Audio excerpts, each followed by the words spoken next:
It was one of those afternoons that felt heavier than it should have. The kind where even the sun seemed tired of shining. I sat on my porch, staring at the yard that needed mowing and the life that needed fixing. My wife had left 6 months ago.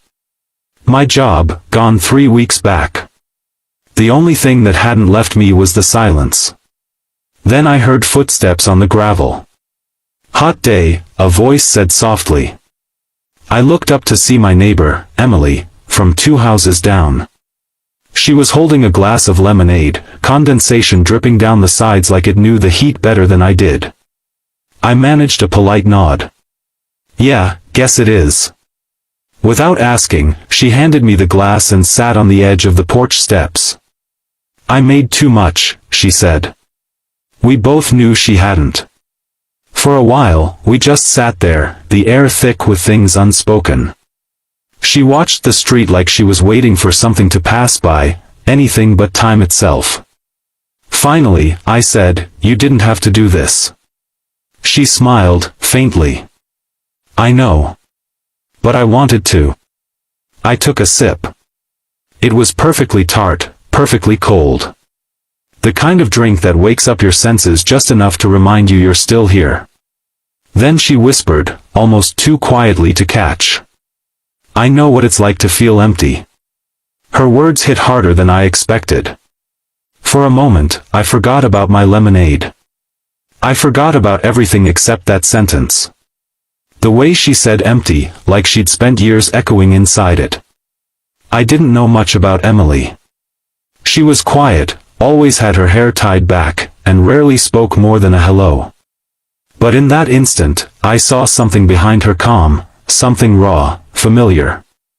I asked, "When did it stop feeling that way?" She looked at me, eyes a little glassy but not broken. "It doesn't. Not completely. You just start filling it with small things, like sunshine, or helping someone who looks how you feel." She smiled again, this time softer. "Sometimes it's lemonade." That line, simple, human, honest, did something to me. We talked for nearly 2 hours.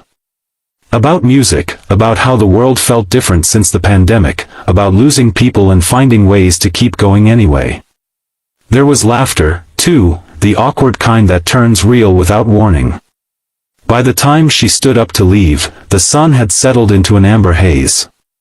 She turned back once and said, "Tomorrow, I'll bring cookies. But only if you promise to tell me something good about your day." I nodded, a small grin finding its way out of hiding.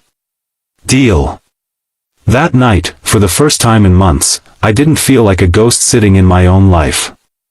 I thought about what she said, that emptiness doesn't disappear, it just changes shape. Maybe kindness is what fills the cracks. The next morning, I cleaned the porch. I even mowed the lawn. And when I saw Emily walking down the sidewalk with a small plate in her hands, I was already holding 2 glasses of lemonade. Moral/ending message.